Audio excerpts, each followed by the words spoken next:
Welcome to our class deep insights. तो आज पूर्व आम teaching and learning general principle of teaching and learning रो कौन जानते कॉन्सेप्ट जानते आ दुईटा पॉइंट डिस्कशन सरी। तो आज आम थर्ड पॉइंट डिस्कशन करवा। तो थर्ड पॉइंट कौन हो कार्यभित्तिक श्रेणीगृह प्रक्रिया एक्टिविटी बेस्ड क्लासरूम प्रोसेस। श्रेणीगृह प्रक्रिया कार्य उपरे पर्यवेसित हेबा आवश्यक। तार कार्यभित्तिक श्रेणीगृह प्रक्रिया रे श्रेणीगृह प्रक्रियाटी कार्य उपरे पर्यवेसित हेबा आवश्यक। केवल शुणी आलोचना कले हेबनी, केवल शुणिक आलोचना करदेले हेब नाही। शिक्षण कार्य चालुथिबा बेले शिक्षार्थी माने विभिन्न शिक्षण सामग्री व्यवहार करिबा आवश्यक। जेमति कि उदाहरण स्वरूप जदि आमे भारतर मनकर ओडिशा राज्य कथा चिंता करिया तो ताकू खाली पढ़ी की कहीदेले हबनी। ताकू हमू मैप द्वारा हमको दर्शेले सेटा हम तो से मैप द्वारा देखेले ही आम जापर जे भारत देशर पूर्व दिगरे ओडिशा राज्यटी अच्छी। तो ये गला कार्यभित्तिक श्रेणीगृह प्रक्रिया। तापर 4 नंबर पॉइंट कौन अच्छी जो सहयोगी शिक्षण और साथी शिक्षादान। तो cooperation learning and peer tutoring साथी होई पढ़िबा, साथी गुडे माने सांग साथी होई पढ़िबा। तो साथी होई पढ़िबा और शिखिबा को पिला माने उत्साहित होवंती। सांग होई गुडे ग्रुप स्टडी को बहुत पिला माने पसंद करंती। तो साथी होई पढ़िबा और शिखिबा को पिला माने उत्साहित होवंती। सेति पई प्राथमिक स्तर रे दलगत कार्य ग्रुप वर्क को प्राथमिकता दिया जाए। तो फर्स्ट कौन करा जाए ना ग्रुप हिसाब ग्रुपिंग ग्रुप कर दिया जाए। सेक्शन वाइज ग्रुप कराई कि तांको शिक्षा दिया जाए।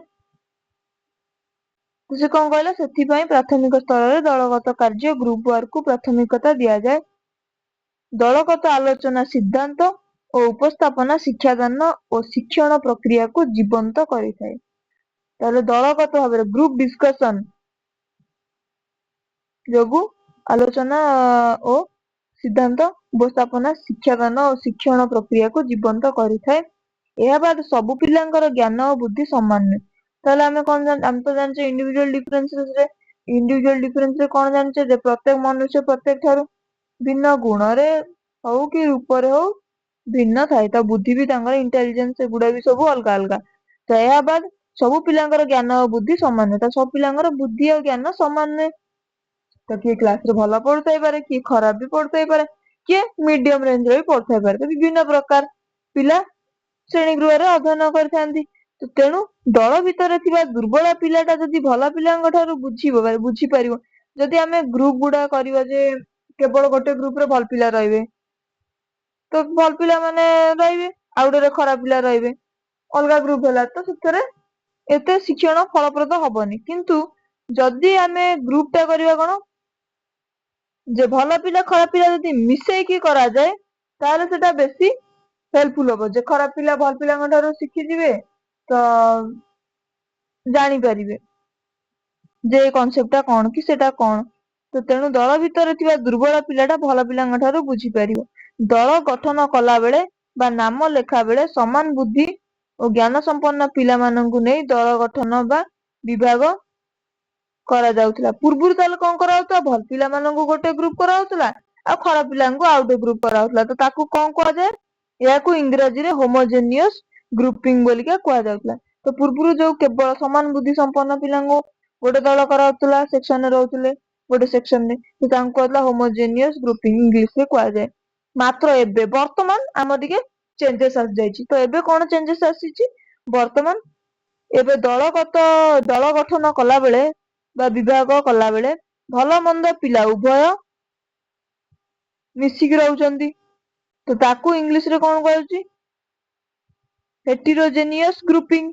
तो भल मंद पिला मिसिकी जदि गोटे ग्रुप रे स्टडी करंती कि शिक्षण कार्यटी संपादन हुए ताकू हेटेरोजेनियस ग्रुपिंग बोली कहा जाए। तो दल गठन होला जेतेबेले ताकू हेटेरोजेनियस कहा जाए।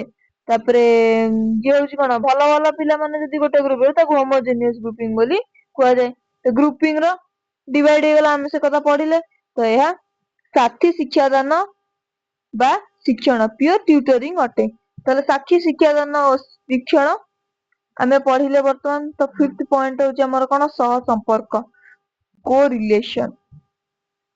शिक्षादान बा शिक्षण समय रे गोटिए विषय पढ़ाइबा ସମୟରେ ଏହାର ଅନ୍ୟ ବିଷୟ ସହିତ ଥିବା ସମ୍ବନ୍ଧ ଅବତାରଣା କଲେ ଶିକ୍ଷାଦାନ ଅଧିକ ଗ୍ରହଣୀୟ ହୋଇଥାଏ। ତ ସେ କଣ କହିଲା, ସହ ସମ୍ପର୍କ।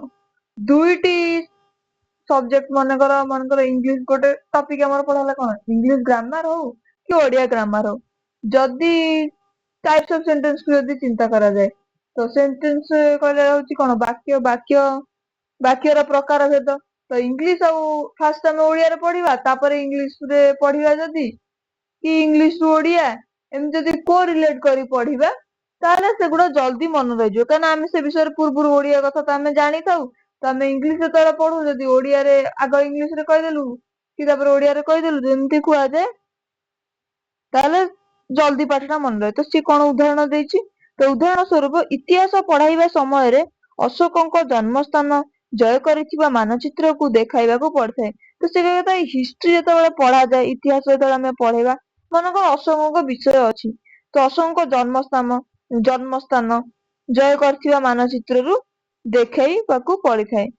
ତ ଆମେ କଣ ଦେଖିବା, ଜନ୍ମସ୍ଥାନ ଜୟ କରିଥିବା ସବୁ ସ୍ଥାନ ଯୋଉ ସେଗୁଡା ସବୁ ମାନଚିତ୍ର, ମାନେ ତା ଦେହରେ ଜୋଗ୍ରାଫି ବି ରିଲେଟେଡ ରହୁଛି, ହିଷ୍ଟ୍ରି ସହିତ ଜୋଗ୍ରାଫିର ସମ୍ପର୍କ ରହୁଛି।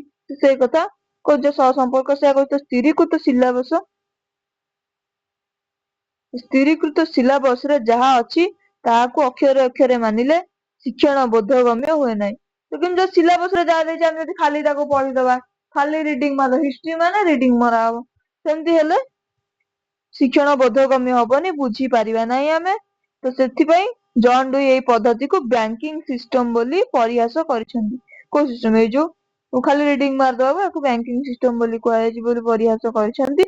ତ ଗଲା 50 ପଏଣ୍ଟ। ତ ଆଜି ପାଇଁ ଏତିକି ଥିଲା। Thank you.